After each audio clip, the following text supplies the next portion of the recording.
Encore en ce lundi de percée où nous croyons que le Seigneur a quelque chose pour nous. Je vous salue et en cette année qui continue à avancer petit à petit, le Seigneur a une pensée pour nous et ce matin, je vous propose l'antidote de l'inquiétude. L'antidote de l'inquiétude. Pour ce, nous lisons dans Philippiens 4, versets 6 à 7, la Bible dit ceci. Ne vous inquiétez de rien, mais en toute chose, faites connaître vos besoins à Dieu par des prières et des supplications avec des actions de grâce. Et la paix de Dieu qui surpasse toute intelligence gardera vos cœurs et vos pensées en Jésus-Christ. L'antidote de l'inquiétude. Que fais-tu quand ton prochain pas, ta prochaine action dans cette année est minée par l'inquiétude? Tu veux bien faire, tu veux avancer, tu as un plan, tu as des projets, tu veux poser des actes, tu veux agir pour un meilleur devenir, tu veux agir pour atteindre tes buts et tes objectifs, mais tu es miné par l'inquiétude. Je veux bien agir, mais je suis incertain de mon avenir. Je veux bien agir, mais il semble que ma vie, je ne contrôle rien dans ma vie. Je veux bien agir, mais je ne sais pas comment. Je veux bien agir, mais je ne sais pas avec qui. Je ne sais pas à qui faire confiance. Je veux bien agir, mais je ne sais pas par où commencer. Je suis inquiet, je suis stressé, je suis déprimé, je suis dans l'inquiétude. Laissez-moi vous dire une chose, que l'inquiétude vole notre temps. Parce que nous tournons en rond, pendant que nous sommes dans l'inquiétude, il n'y a rien qui bouge. Pendant qu'on est dans l'inquiétude, le temps continue à passer. Notre temps, nos opportunités nous passent, passent devant nous. Et laissez-moi vous dire que l'inquiétude vient aussi saper notre énergie. Ça prend de l'énergie à poser ces questions, à se remettre en question, à ne pas savoir, à être inquiet, à être anxieux, dans la panique, dans la peur. Bien aimé, ça gruge de l'énergie. Et c'est fatigant à un moment, à telle enseigne que tu n'as plus de force pour faire ce fameux pas que tu devais faire, pour avancer, pour faire décoller l'avion que tu es, pour prendre ton envol. Et ça vient hypothéquer ta destinée. L'inquiétude assure une instabilité qui te fera manquer ton but. Je te le répète, l'inquiétude assure une instabilité qui te fera manquer ton but. Tu ne peux pas conjuguer avec l'inquiétude en 2018. Ne vous inquiétez de rien, la Bible le dit. C'est le Seigneur qui nous le dit. Ne t'inquiète pas. Tu ne contrôles pas peut-être la situation, mais il y a un Dieu qui contrôle la situation. Tu ne sais pas par où commencer, mais le Dieu qui est le commencement connaît ton prochain pas, connaît ta prochaine étape. Il sait là où il va finir avec toi. Vous savez, dans la vie, parfois nous voulons connaître beaucoup de choses. Mais j'ai réalisé que parfois c'est mieux de connaître celui qui connaît toutes choses. Quand je ne sais plus, quand je ne maîtrise plus, j'ai besoin de m'appuyer sur celui qui maîtrise toutes choses. Bien aimé, c'est ça.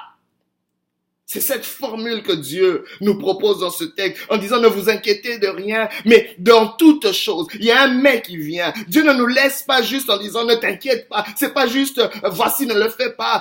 Comment tu t'inquiètes? Parfois c'est si facile à dire. Comment ne pas m'inquiéter avec tout ce qui m'arrive? Comment ne pas m'inquiéter quand ma vie est à l'envers? Comment ne pas m'inquiéter pendant que ça fait 10 ans, 20 ans que je suis dans la même situation?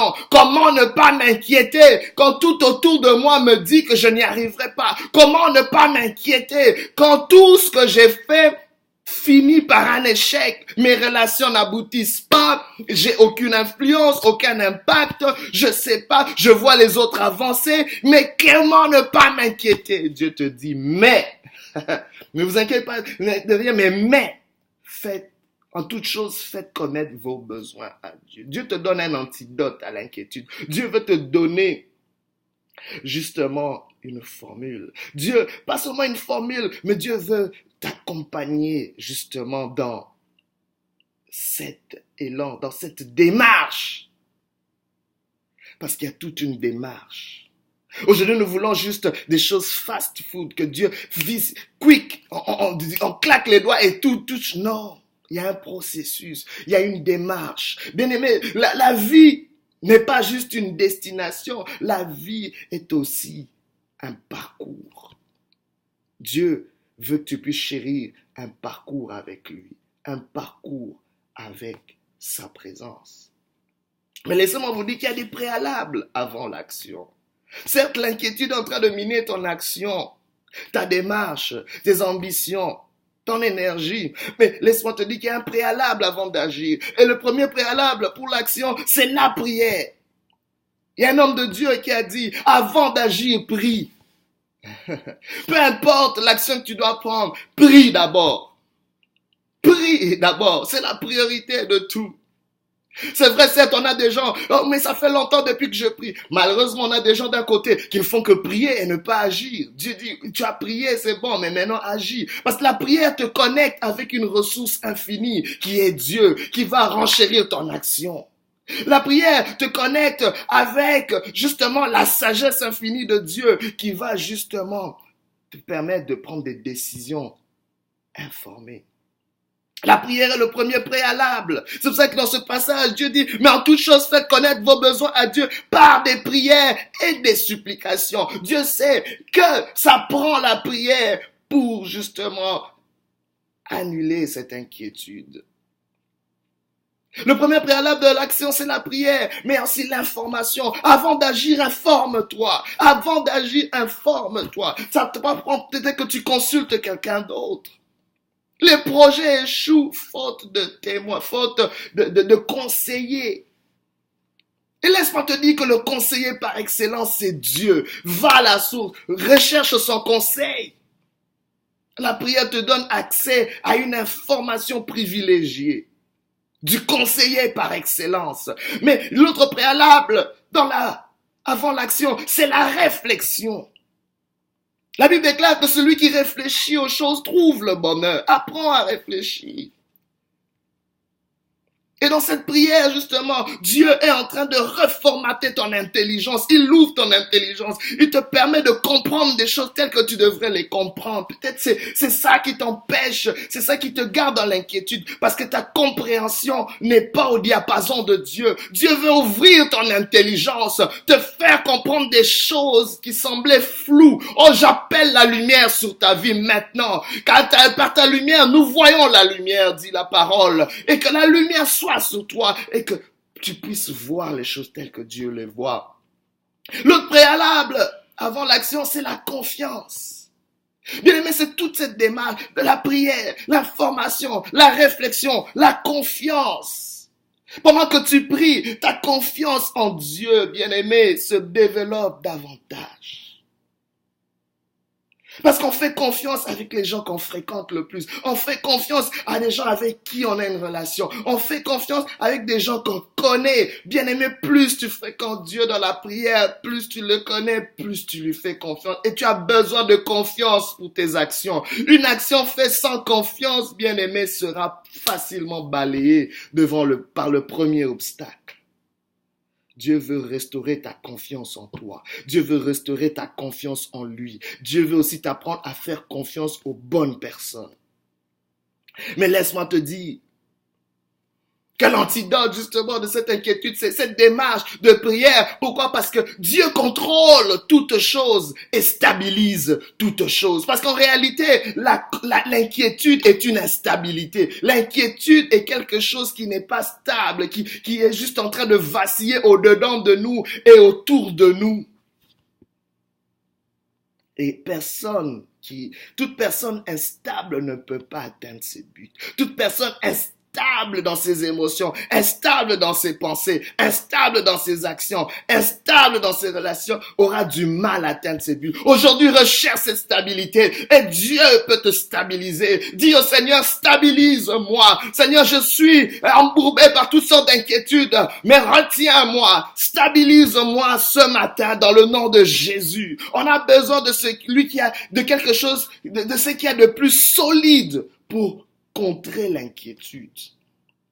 Parce qu'elle vacille, on a besoin de quelque chose de solide. Et la Bible déclare, le Seigneur notre Dieu est le rocher des âges.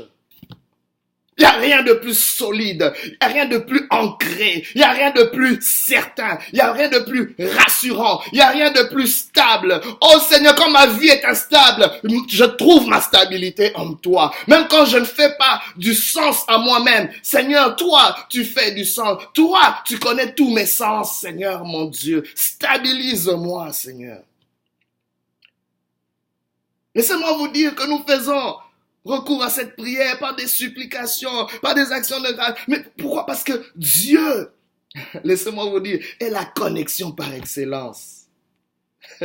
Tu as besoin peut-être d'une connexion. Peut-être tu es inquiet parce qu'il te manque une connexion. Tu es peut-être inquiet parce que tu n'as pas de relation qu'il faut. Mais laisse-moi te dire, la relation la plus importante, c'est celle de Dieu. C'est la connexion par excellence. Par la prière, tu connectes avec Dieu. Mais laisse-moi te dire, tu es peut-être inquiet parce qu'il te manque des ressources, il te manque de l'argent. Mais laisse-moi te dire, à quoi servirait-il à un homme de gagner le monde s'il perdait son âme? Dieu est le trésor le plus cher. Avoir Dieu dans sa vie, c'est le trésor le plus cher. Parce que si tu as tous les millions du monde et que tu manques Dieu, tu manques certainement la plus grande richesse. Laissez-moi vous dire, vaut mieux un pauvre qui a Dieu qu'un riche qui n'a pas Dieu. Parce que bien aimé, ton éternité est beaucoup plus vaste que ta vie sur terre.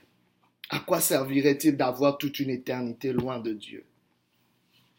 Laisse-moi te dire que Dieu est aussi, la connaissance de Dieu, c'est la connaissance la plus profonde. Peut-être tu es dans l'inquiétude parce qu'il te manque de connaissances, parce qu'il y a des choses que tu ignores, que tu ne sais pas. Mais connaître Dieu, c'est se connaître soi-même. Connaître Dieu, c'est apprendre à connaître ce qui est important dans ta vie. Parce que tout n'est pas important dans ta vie. Tu as besoin de connaître d'abord Dieu. Tu as besoin de te connaître. En connaissant Dieu, tu apprendras à te connaître. Et en te connaissant, tu connaîtras ce qu'il faut pour ta vie.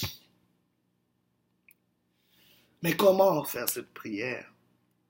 D'autres diront, mais j'arrive pas à prier beaucoup. Je te demande pas de beaucoup prier, mais je te demande, et ce que ce passage te demande, c'est de prier pour toutes choses. C'est un secret. Pour contrecarrer l'inquiétude, apprenons à prier pour les plus petits détails de nos vies. Prions pour toutes les choses, les moindres petites choses, mettons-les dans la prière. Prier pour toutes choses.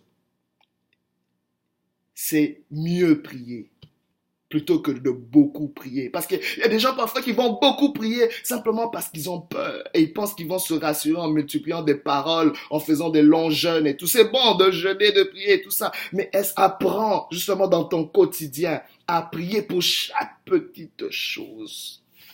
Chaque petit détail que tu contrôles pas. Mais l'autre chose, c'est prier avec humilité.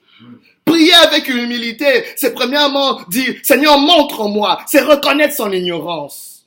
Seigneur, montre-moi comment, parce que je ne sais pas. J'ignore. Prier avec humilité, c'est aussi dire, Seigneur, aide-moi. C'est reconnaître son incapacité. Aide-moi parce que je n'arrive pas, parce que je ne peux pas de moi-même.